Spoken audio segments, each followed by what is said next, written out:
Hello, everyone. Welcome. I'm Linda Sunnin, Manager of Public Programs at Illinois Holocaust Museum and Education Center. On behalf of our CEO, Susan Abrams, our Board of Directors, staff, and volunteers, I am honored to welcome you to today's Lunch and Learn. The Illinois Holocaust Museum's founding principle is remember the past and transform the future. Today's program, focusing on resistance in and around the Minsk Ghetto, provides us with the opportunity to remember those who fought back and those who were lost. We can take the lessons learned from their fight to help those facing genocide and repression today. Before I turn the program over to Professor Bemporad, a few thank yous and an announcement. This program is part of a series exploring armed resistance during the Holocaust. It's made possible with the generous support of Harvey L. Miller and Jack Miller in loving memory of their parents, Ida and Ben Miller, and their brother, Arnold Miller. Additionally, we'd like to thank our community partner, Holocaust Community Services, CJE Senior Life, for their continued program support. Professor Bemporad, welcome. We are thrilled to have you here today. Thank you. Let me just start by sharing my screen. Share. Okay.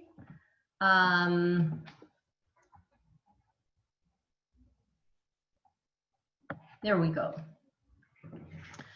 So thank you all for zooming in. Thank you to Linda for inviting me, and thank you to the Illinois Holocaust Museum and Educational Center. It is a pleasure to be here. Of course, I would have preferred to meet you in person and speak to you in person, but you know, these are the times we live in. Resistance to the Nazi onslaught took on different forms and expressions in different ghettos of Eastern Europe with the beginning of World War II. This talk will focus on resistance in Minsk, and in order to understand the peculiarities, the specificities of this kind of resistance, we will be thinking about the dynamics between pre-war history, the role that geography plays and place plays, so the local realities, and the relationship with the surrounding population.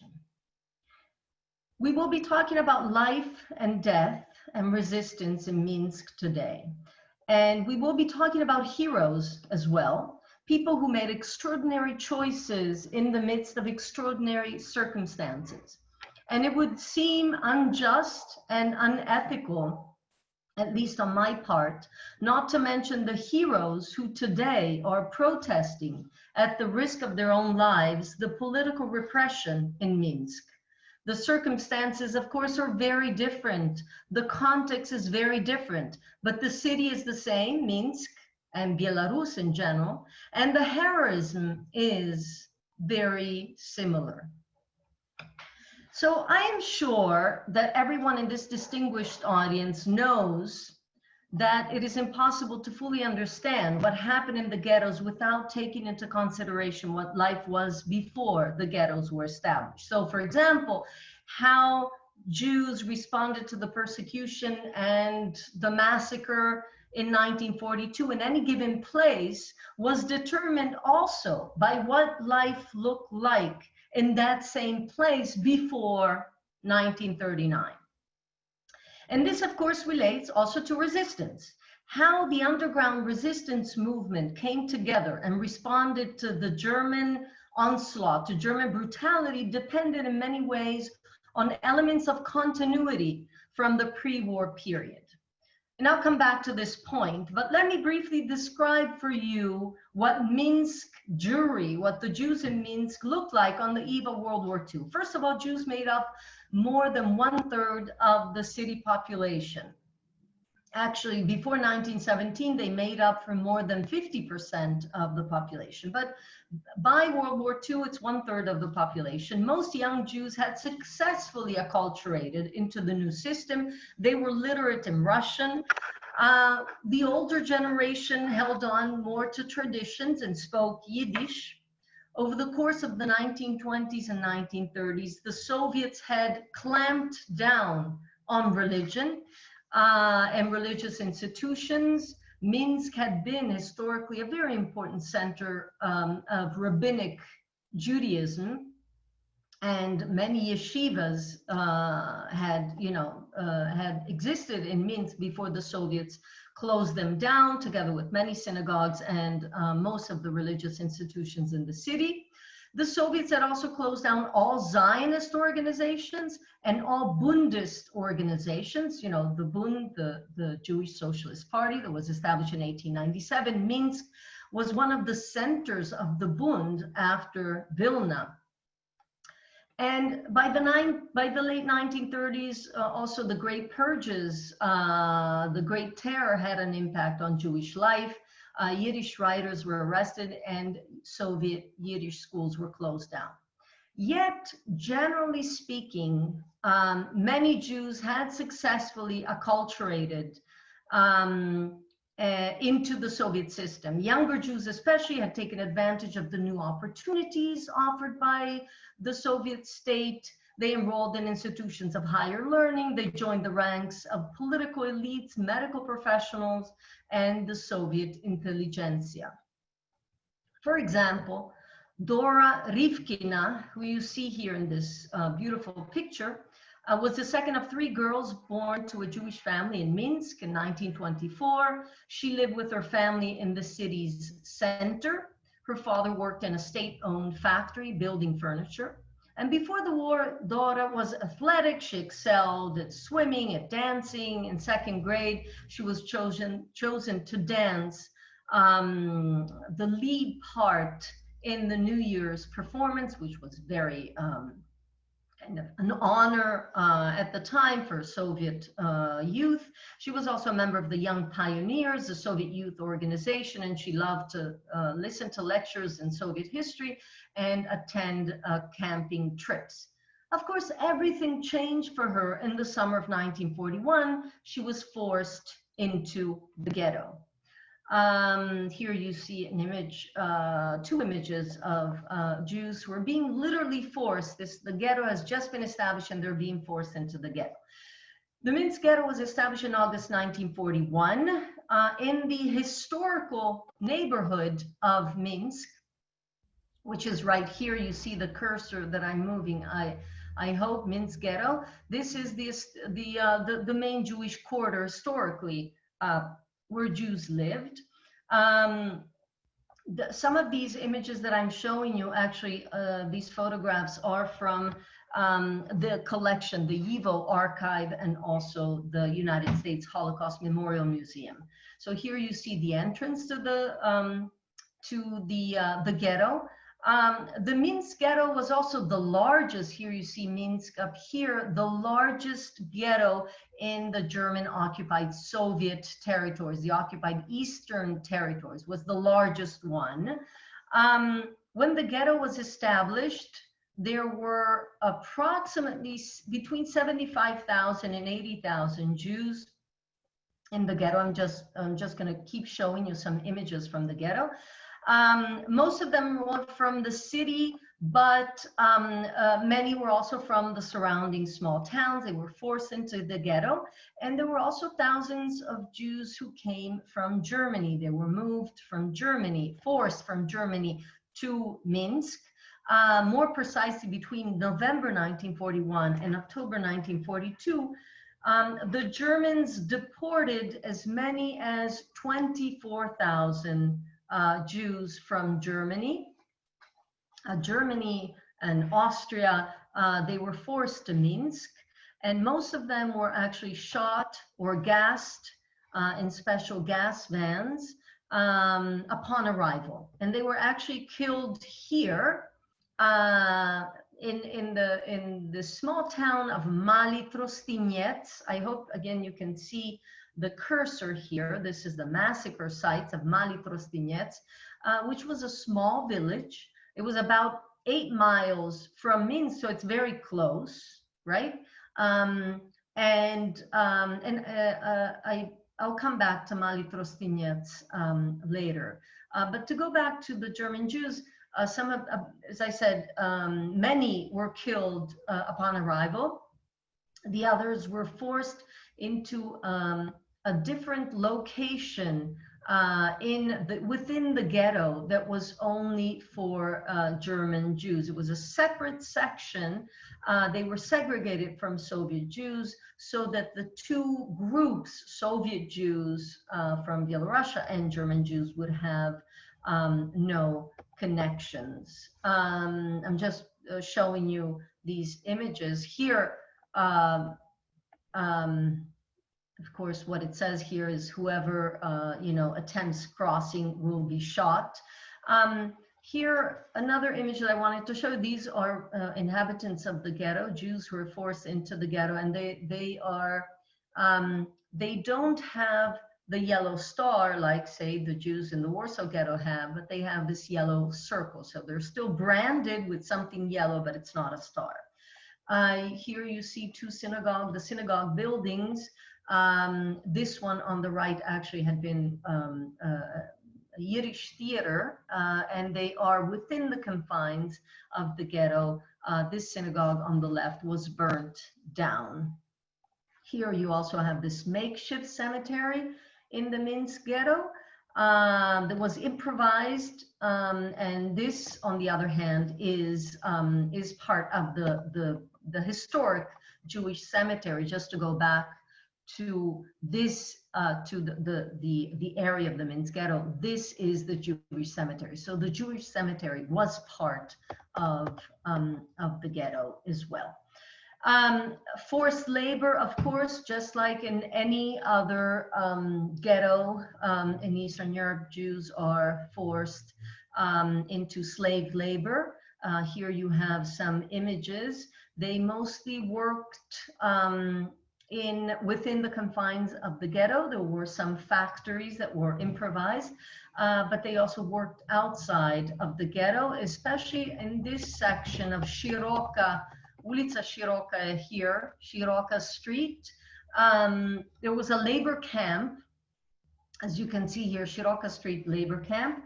And it was also close to the opera. This was the opera that was also improvised as a kind of labor camp where the German authorities supervised the sorting and the storage of confiscated Jewish property. So different factors shaped the way resistance emerged and developed in the Minsk Ghetto. First of all, the extreme brutality of the war against the Soviet Union launched by Nazi Germany in June 1941 in the context of Operation Barbarossa. This was a war of extermination, and it played an important role in the way in which Jews responded to, organize the resistance movement. In the context of this war, the ghetto became, in the words of one historian, a laboratory for the extermination of Jews in German-occupied Soviet Union. It was a laboratory. The first indication of the sheer brutality was a treatment, of course, in general, of the Soviet prisoners of war, the Soviet POWs. I'm sure that many of you know of the way in which Soviet POWs were treated. The Wehrmacht treated prisoners on the Eastern Front very differently from the way in which they treated the POWs on the Western Front. We have several decrees, instructions, even propaganda material that clearly warned German soldiers that they should not be treating Soviet POWs as human beings, quite to the contrary. Secondly, the war of extermination was different on the Eastern Front, also because of how immediately relevant the question of Judeo-Bolshevism became. The Judeo-Bolshevism is, again, I'm sure that most of you know, is the myth according to which all Jews are Bolsheviks and all Bolsheviks are Jews. And in a way, this myth took on a very different meaning. Why? Because of the actual context of communism in the Soviet Union and because of the relative prominence of Jews in the political elites in the Soviet Union. Here, the enemies could actually be Jewish and members of the Bolshevik Party. In a way, this supported the absurd myth of Judeo-Bolshevism. Again, the idea of Judeo-Bolshevism, which was so deeply embedded in Hitler's anti-Semitic worldview since the end of World War I, played a role in other ghettos in cities throughout Europe where Jews lived. But nowhere like here did it matter so much. Let me just show you, these are other images from the slave labor, Jews forced into slave labor. But let me just show you some anti-Jewish and anti-Bolshevik propaganda that confirmed the myth of Jewish danger, Jewish murders, Bolshevik. This is from Vinnytsia in Ukraine, where you have the threatening Jewish commissar who killed innocent Ukrainians. And this poster, which was displayed in German-occupied Ukraine, kind of reinforced the stereotype of the bloodthirsty Jew, the bloodthirsty Jewish Bolshevik commissar. And here you have, you know, this. It's exploiting a specific instance when the Soviets killed Ukrainian peasants. But the Germans are accusing Jews or identifying Jews with the Bolsheviks and exploiting this theme in this propaganda. Very similar here as well. So from the German vantage point, Judeo-Bolshevism really mattered here in Minsk, also because this was an extraordinarily Jewish city from a demographic vantage point, right? I mentioned this already, but also because it was the capital of a republic. It's not a small town with many Jews. It's the capital city of the Belarusian Soviet Socialist Republic. So much more than in other capitals and other metropolises in the Soviet Union, Minsk was identified, was thought of as a center of Jewish Bolshevik power. And this helps really contextualize the extreme violence used against Jews in the ghetto, because more than elsewhere, Jews could be imagined as the quintessential Jewish and Bolshevik enemy. So the context of the extreme brutality of the war of extermination made life and death in the Minsk Ghetto very different from the reality of other ghettos in Eastern Europe. You have the Einsatzgruppen, right? The killing squads that carried out mass shooting operations. I just want to show you here. This is the Einsatzgruppe headquarters. They are just a few blocks away from the ghetto. So, you know, the ghetto inhabitants undergo constant brutalization and violence. Beginning in August 1941, which means right after the occupation of Minsk, and after the establishment of the ghetto, Germans repeatedly conducted mass killing operations against the residents of the Minsk Ghetto. This means that there was no time for, you know, tranquility, for normal life, so to speak, like in other ghettos, temporary, you know, the brutality and the death were constant. So the idea of let's wait and see what happens, things will get better, the Red Army will rescue us. Ideas that those who were more cautious in other ghettos in Eastern Europe, like Vilna or Warsaw, voiced, did not apply to the harsh reality in Minsk.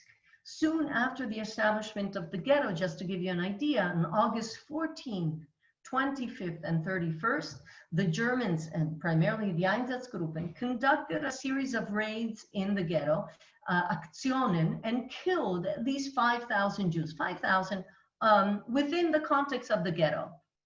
I'll come back to this famous, notorious instance of killing at the site of the Yama, the ditch. In the following months, they entered the ghetto at night, randomly entered homes, killed whoever they found, instances of torture, instances of rape. Rape was more widespread in the Minsk Ghetto against women in the Minsk Ghetto than anywhere else, according to recent studies, than anywhere else in the ghettos of Eastern Europe. So this goes back to the idea of Judeo-Bolshevism. It was a kind of, punishing Jews for being Bolsheviks, a kind of revenge against Jews for being Bolsheviks. In November of 1941, the violence escalated and perhaps as many as 17,000 Jews were killed on the context of the ghetto. So all this gives you an idea of why, within weeks after the establishment of the ghetto, Jews immediately established the underground cells in the ghetto. The extreme brutality of the Germans had an impact on the idea of productivity, which never fully took hold among Minsk ghetto residents, as well as among the ghetto administration. The idea was, if we show Germans that we are productive, right, that we work well in the factories, then that we are useful, then of course they won't kill us, right? This is the idea that took hold even successfully in the Łódź ghetto. And because it never really took hold, the relations between the head of the Judenrat, the Jewish council established by the Germans in order to exert control over the Jewish population, were not as strained as they were elsewhere. In most ghettos, tensions and clashes between the Judenrat, the Jewish council, which feared that resistance would unleash retaliation from the Germans and that the Germans would kill everyone. These tensions between the Judenrat and the members of the underground were common elsewhere. This was not the case in Minsk, where the head of the Judenrat, the beginning one, his name was Ilya Mushkin, who will be killed in 1942. The next head of the Judenrat is Moshe Yoffe. They supported the underground, so there was a closer relationship.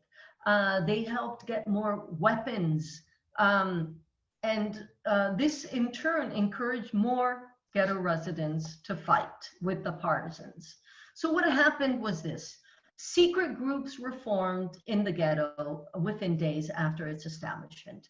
They consisted mostly of communists and some non-communists who the communists trusted. So the communist network is very important.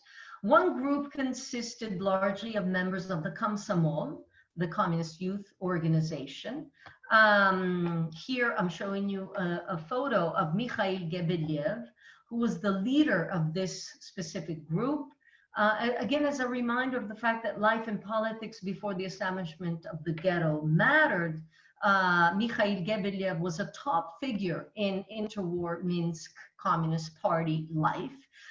He was a Communist Party leader before, so it's not surprising that he was appointed secretary of the underground Minsk District Committee under Nazi occupation. He had excellent contacts with the outside of the ghetto, and became the ghetto underground liaison with the outside resistance movement that came into being outside of the ghetto. He maintained close relations with the city's underground movement. He regularly moved between the ghetto and the outside. He carried with him papers prepared for him by the underground outside of the ghetto, that identified him as Russian. So he was a key figure. The other secret group that emerged immediately in the ghetto, and which played a major role in bringing together these different groups, kind of unifying them, unifying the underground organization within the ghetto. Was also included many communists from Poland and elsewhere outside of Belarus, who had fled eastward to escape the German attack. And one of them was Hersch Smolyar. I'm showing you here his image. I'm also showing you, for those of you who are interested after this talk, his memoirs about his experience in the Minsk Ghetto, which he wrote originally in Yiddish, is available also in English. And it is a very interesting read, interesting for different reasons. Anyway, he had excellent contacts also with local communists, and he was also very well known, not only within Belarus, but also outside of Belarus. So because he had been active in Jewish communist organizations in Ukraine before the war. So these relatively small groups, they had a small number of people in the beginning, at most several dozen, and they were, with time, of course, they grew in number. There were in the beginning at least 4 secret groups, and they gradually became aware of each other's existence and established contacts with each other, and then establish contacts with the underground outside of the city and the partisan units that were forming in the surrounding forests. There were Jewish teenagers actually who went in and out of the ghetto and put in contact these different groups outside and inside of the ghetto. One of them, unfortunately, I don't have his image, his photograph, was Isai Kazinets, who had perfect Russian. He had no Yiddish accent, which was very important to go back and forth. He did not look too Jewish, stereotypically Jewish. And he took the chance of remaining outside of the ghetto, but he regularly entered the ghetto. So there was, what I'm saying here is that there was strong collaboration between the inside and the outside of the ghetto, probably like nowhere else on the Eastern Front. The decentralized groups within the ghetto came into contact with each other because members of the group were communists. This goes back to this idea of communist networks. And communists sought each other because they had known each other before the war.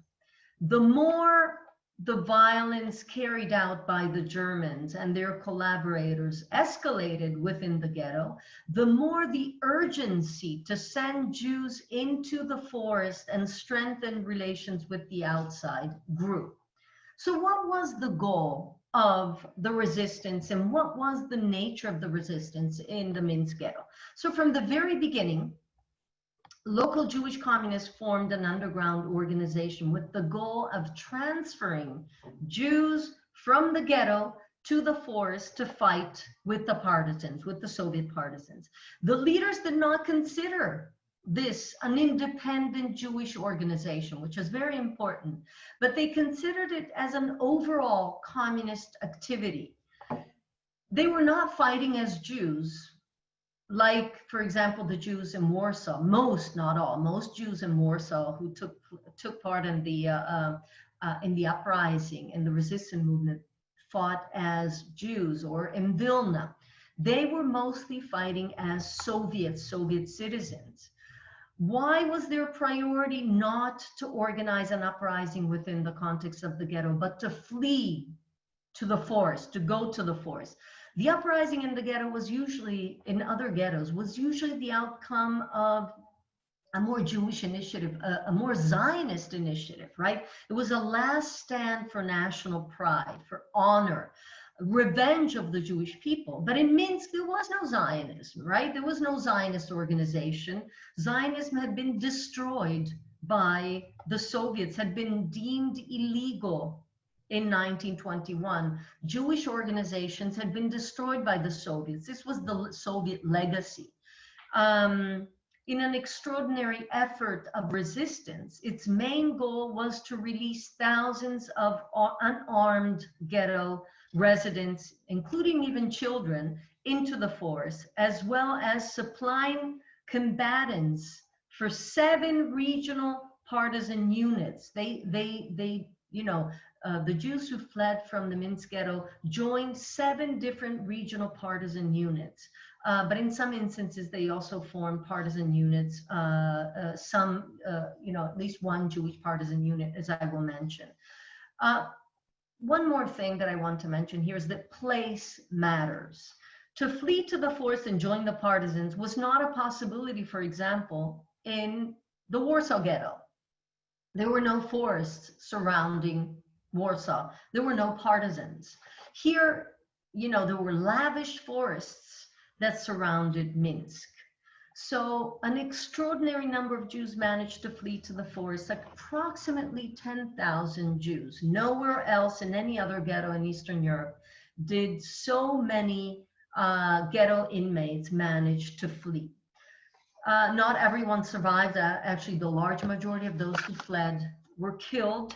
Approximately, according to some studies, 2,000 Jews who fled the Minsk Ghetto before its liquidation and who joined the partisan struggle managed to return to the city when it was liberated. So successful Soviet internationalism also played a crucial role. Sovietization, spreading of communism, fighting against national hatred, which also included fighting against anti-Semitism in the interwar period. And this, supporting and spreading the ideal of brotherhoods of people had been very successful in and around Minsk compared to other places and regions in the Soviet Union. So the relationship with the surrounding population was devoid of that strong ethnic tensions, and anti-Semitism was much less widespread than it was, for example, in Ukraine or in Poland. This is another example of the Soviet legacy. Less anti-Semitism meant more willingness to help Jews, and certainly less interest in collaborating with the Germans. In Belarus, there was much less antagonism and discontent towards the Soviets than there was in Ukraine, where the willingness to collaborate with the Germans was enhanced by the terrible suffering of the Ukrainian countryside during the Holodomor, the so-called Ukrainian Holocaust, the state-engineered famine of 1932 that led to millions of deaths among the Ukrainian peasants. So the Ukrainian peasants did not want to be part of the Soviets and actually hoped that reaching out to the Germans would eventually lead to a better life than what they had under the Soviets. The cooperation between partisans and the underground, of course, had its limits. The ghetto's alliance with the city underground and the Soviet partisans proved, in fact, disappointing for many. The goals were different. For the city underground and the Soviet partisans, the priority was to undermine the Germans militarily, to sabotage the Germans. For the ghetto underground, the goal was to send Jews to the forest. They had hoped to send not thousands, but tens of thousands to the forests. From the vantage point of the Soviet partisans, especially in the beginning, the priority was not to welcome Jews into the partisan units, but actually to welcome Soviet POWs, or at least those people who had some military training. In the beginning, as is well known, only individuals with weapons were allowed into partisan units, and many Jews were turned away. One exception is the partisan unit led by Shlomo Zorin, who created a family camp, actually. Following the mass murder of Jews in November 1941 that I mentioned earlier, that led to 17,000 Jews murdered on the site of the ghetto, Zorin, who was born in Minsk, escaped from the ghetto to the forest. There he joined a partisan unit. And again, because he had very good connections, his Belarusian friend, Semyon Gentzenko, helped him out, and together they established a Jewish partisan unit that was made up of escapees from the Minsk Ghetto. As well as fighters, Zorin welcomed individuals and families who sought refuge in the forest. Contact with the ghetto was maintained via youngsters, young Jewish boys and girls who also led large groups of ghetto escapees to the forest. One of them was Hinda Passman Nachmanchik, who was 14 years old. Here is the quote that I want you to read. She, when she escaped from the Minsk Ghetto, she joined the Zorin's group, but she was sent back on at least 4 missions. Imagine the heroism. She's 14 years old, to bring Jews from the ghetto to the forest. And this is what she writes. We entered Minsk with a line of people returning from work. Zorin had given us a list of whom to take from the ghetto. On the list were a male doctor, Dr. Zavadivker, a female doctor, Dr. Korzinovka, and 20 youths. I went to find the people on my list and found them. I told them to wait for me not far from the ghetto and to follow me. Every few minutes, someone else left. We were more than 30 people. Zorin sat on a large stone waiting for me in the Stare Selo, and we arrived. In late 1943, when the Minsk Ghetto was liquidated, Zorin's unit numbered 800 Jews, including 150 children. According to Yad Vashem, most of them survived. This quote is also from the Yad Vashem archives. Let me go back to Dora Rivkina. Remember the young woman that I showed you in the very beginning, and I'm concluding here. Dora, here she is in 1943 when the ghetto was emptied. She was 19 years old. She managed to escape from a transport that was heading towards the extermination center of Sobibor. Those Jews who were not killed in Mali Trostinets that I showed you earlier were killed in Sobibor. She managed to flee and she joined the partisans, but the Germans soon captured her unit. And when the guards ordered them to identify any Jews, everyone remained silent at first, but after a guard threatened to shoot all of them, if they didn't speak, a woman pointed at Dora, and the Germans bound Dora's hand, tied a rock around her neck, and threw her in a river and shot her. Now, the Jews who survived the Holocaust and remained in the Soviet Union had to live with the reality of the Soviet politics of the Holocaust, which entailed silencing it, downplaying Jewish suffering, and universalizing the identity of the victims, but also silencing their role in fighting against the Germans. According to this view, all Soviet citizens suffered equally and had been equally targeted by the Germans. So imagine coming from the Rivkin family, having experienced genocide, life and death in the ghetto, the killing of family members, and then not being able to remember, commemorate publicly, or be acknowledged as victims or as fighters. The Jews of Minsk erected this monument that you see here. It's not an excellent image that I have, I apologize, but it's an original photograph, again, from the Holocaust Museum. Of this monument that was erected in 1945 to remember the 5,000 Minsk Jews who were killed in the city in 1941. Remember the Aktion that I mentioned earlier in August 1941. They were killed right here on this spot. And after the war, Minsk Jews erected this memorial. By the way, the writing is in Yiddish, and it says the Jewish victims of the Holocaust.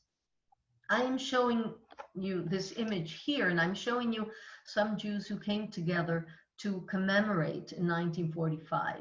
So here you have also family members in despair as they recall the events of the occupation and the murder of their family members, but also as they remember those who fought against the Germans, those who participated in the resistance. But Stalin ordered the removal of this monument at the end of 1945. he argued that this was a display of nationalism. So the monument was destroyed and it was erected again only in 1980s, in the 1980s. So I hope that my talk today and the interest that you might have in this talk and the questions, I see that there are many questions, is also a way for us to remember, right, and be part of this effort, of this heroic effort of those who fought and of those who experienced the Nazi onslaught within the context of the ghetto. Thank you. I will now take questions. And I am going, Matthew, should I read the questions? Well, do you want to start with, I have two questions right here that we'll start with. And thank you very much for your brilliant talk. I really appreciate that. Thank you so much. Would you be able to talk a little bit more about why the Germans used Minsk as the lab to carry out the genocide of the Jews in occupied Soviet Union? This is an excellent question, and I hinted at it. Minsk became this lab primarily because it was such a Jewish city, numerically speaking, demographically speaking, compared to Kiev, compared to Berdichev, compared to Moscow. This is a very Jewish city. Historically speaking, demographically speaking, it symbolizes, you know, in the archival material that I have seen, Germans, it's so interesting. In 1941, on the eve of the invasion of the Soviet Union, they think that 80% of the population of Minsk is Jewish, right? So it's a very Jewish city. It's also the capital city of the Soviet Republic. So this combination together makes it the perfect symbol of Judeo-Bolshevism. And it also is, you know, one of the first large Jewish cities and Soviet cities combined together that is occupied by the Germans. And so it becomes this kind of lab testing ground. How are we going to kill them? How are we going to behave with them? Let's focus on Minsk. I hope that, you know, there's more to say, but I know we don't have much time. It's fantastic.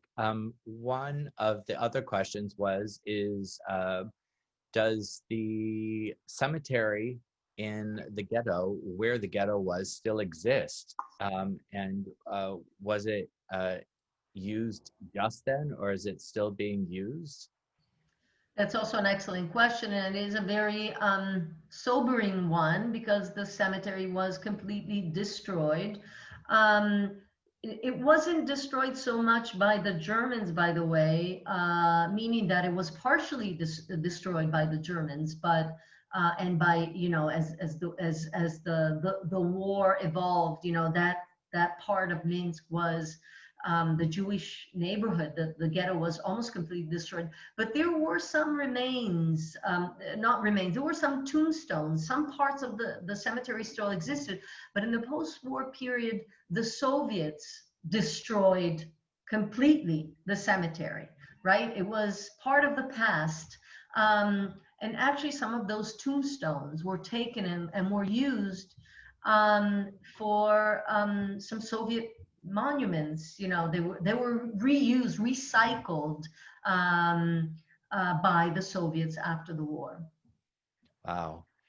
Why were the German Jews separated from the Minsk and Soviet Jews in the ghetto? That's also a good question, and I can speculate. They feared that German Jews might have more information and that they would share the information with Soviet Jews, who, by the way, many of them spoke Yiddish. So Yiddish and German, it was possible to communicate with each other. And that's one part of it. The other part is they really dealt, they really, they were dealing with Soviet Jews and German Jews separately. As I said, most German Jews are killed in Mali Trastinets immediately, and only a smaller portion are enslaved for labor. But the main reason is that they shouldn't share information. They shouldn't share too much information about what is happening, their experience, the German Jewish experience of where they're coming from. I find this question interesting. Did the idea of being valued as labor will save us not take root so much because of the different mindset in the ghetto, because labor wasn't used as much in the Minsk Ghetto? So what I was trying to convey was that, I mean, some ghetto inmates did hold on to this idea, let me work and let me show them that I am valuable. But it was only, they knew that death and brutality was so much part of everyday life in the Minsk Ghetto compared, for example, to the Warsaw Ghetto or other ghettos, right? Where, things degenerate at a certain point, in the summer of 1942, but up until the summer of 1942, yes, there is starvation, of course, or think about the Lodz Ghetto. If we work, we will show that as a collectivity, we are useful to the German war effort, or, we can help them out somehow. We are useful. Arbeit macht frei, unfortunately. But Minsk Jews were so, their exposure to this even gratuitous torture and rape that was usually forbidden, in other areas of course, Western Europe, the Western Front, but also on the Eastern Front. Here it is, the fact that it's a different context, Warsaw in Minsk is a very different context. The war of extermination does play a major role, if that makes sense. I'm not saying that nobody held on to that belief, but as a collective, this is why so many more people were willing to leave and wanted to leave, and, at the risk of their own lives. We are not staying here because nothing can be worse than staying here. What degree of collaboration existed between the SS and the Einsatzgruppen and the Wehrmacht in the Minsk situation? There was extensive collaboration. We do have soldiers, Wehrmacht soldiers, who participate in mass shooting operations throughout Belarus. Very close collaboration.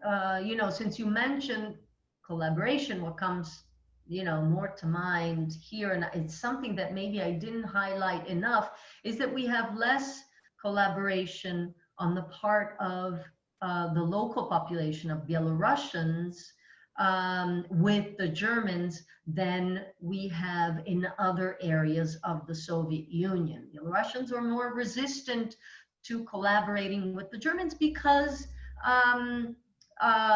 they did not suffer as much under the Soviets, right? In a way, they're suffering much more under the Germans than they suffered under. Again, we're generalizing. We have, if we do more case studies, we will have a better picture. Things vary from place to place, but in general, in Ukraine, collaboration was much more widespread, also because Ukrainians suffered horribly in different places in the countryside, especially. They suffered horribly under the Soviets, and they don't want to, they don't want 10, 20 more years under the Soviets. They prefer to try things out with the Germans. Belarusians, on the other hand, also historically speaking, the anti-Semitism was less deeply rooted in Belarus than it was in Ukraine. And I could expand on that, but there are other questions. Let's jump way ahead. What is the Jewish life and situation in Minsk today? So when I was in Minsk, I spent a year in Minsk conducting research for my first book in 2003, 2004, and then I was back in 2008. And there was a Chabad synagogue. There was a community center, so more secular, I would say, but still, trying to attract also non-Jews with kind of cultural events, concerts. About between 8,000 and 10,000 Jews lived in Minsk at the time. I'm not sure how the numbers, and it's also hard to assess exactly how many Jews live in Belarus or in Minsk today. There were not too many people complained about anti-Semitism, for example. It's hard to retain a Jewish identity, I would say. Of course, things are better compared to what they were in the post-World War II period, when, the Soviets kind of embraced an almost, I would say, a state-sponsored anti-Semitism. Yiddish is no longer spoken. I met the last Yiddish poet, Hirsch Reles, when I was in Minsk in 2003, who was still writing poetry, and who had suffered, especially in the post-World War II period, in the 60s and 70s, because of anti-Semitism, Soviet anti-Semitism. One last thing, there was, when I was there, now with Lukashenko, this is harder. Lukashenko was there even in 2003, 2004, but now things have certainly deteriorated. But back then, there was a small Judaica program, so Jewish studies were introduced in the context of Belarusian State University, BGU, just like it was in the 1920s. But there's very little now, again, because Jewish studies might be associated with the West, and Lukashenko is not too happy about a relationship with the West. Okay. There's much more to say, but I can imagine. I mean, that's a whole nother 2-hour talk. We have lots and lots of questions about the resistance fighters. So I'm going to kind of put these questions together.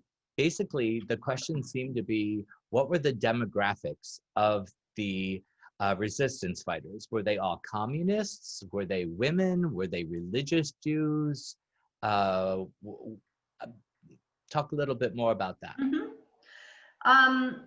Well, there were, I would say, largely speaking, I've written a whole book about Minsk before the Holocaust.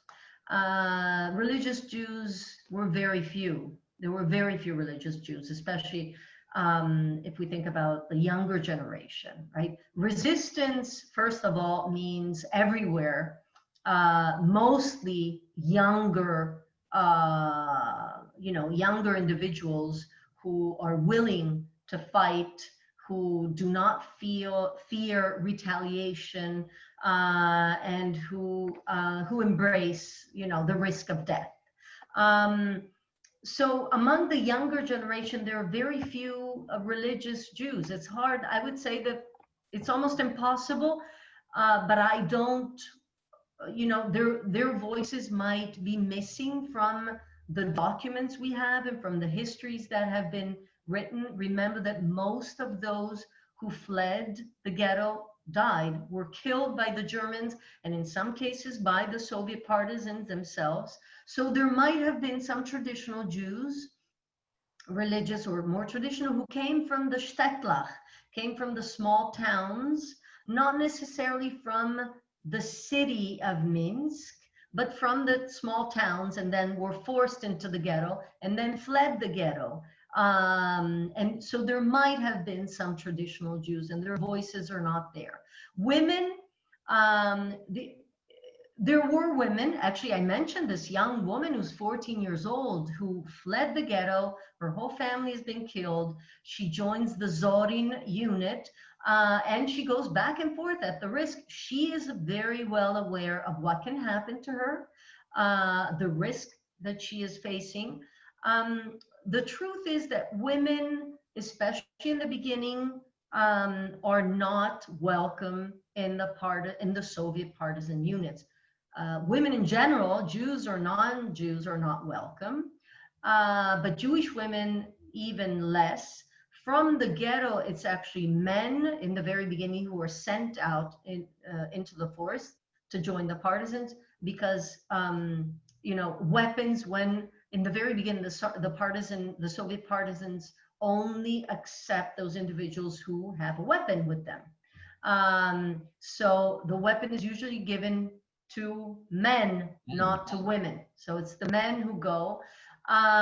There are some women who participated. What we see, actually, what is interesting is that statistically speaking, more young women stay in the ghetto. But in the ghetto, they take on some positions of leadership, actually, because the men have left their brothers, or the you know, in the case of young women, the young fathers have left, and they take on this, you know, position of leadership. So they have to, you know, they have to try to make contact with the outside of the ghetto, or they have to try to get a hold of weapons. They have to try to you know, they are more involved with the with finding food. So that's the dynamic, I would say. Of course, women also face the risk of rape, and I said that nowhere like, you know, in the context of ghettos, right? Correct. Rape, Yeah. you know, that rape did occur despite this kind of racial separation that should exist between the Aryans and the Jews, but Germans did rape, Germans and non-Germans rape Jewish women, and this was experienced in the ghetto as well. But it was also experienced, as we know from different studies, in the partisan units. Very often women were accepted only in exchange for, you know, sexual favors, but very often is forced upon them. So rape is an issue and is part of the experience of women. I could, you know, say much more, but this is a fascinating subject, and Professor Bemporad, I really want to thank you so much for a wonderful and informative session this afternoon. Thank you so much for taking time out of your schedule to make this happen for us. My pleasure, and I thank everyone for, you know, for listening. And again, if there's anyone who wants to know more about the literature that is available in English on the experience of Jews in the Minsk Ghetto, I'd be happy to share. Yeah, and even if you would like to share that with myself or Linda, we can make that information, people can contact the museum for it.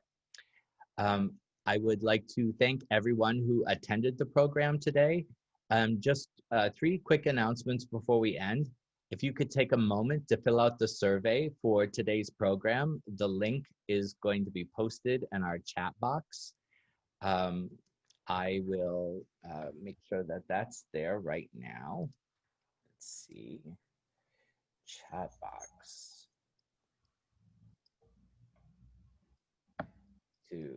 Matthew, it's in, you're set. Yeah, wonderful. Thank you so much, Linda.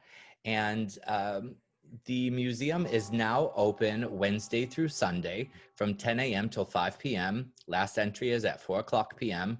Wednesdays are now free through the end of the year, so plan your visits. Remember, no matter what day you plan on attending, reserve your tickets online before arriving at the museum, and masks required.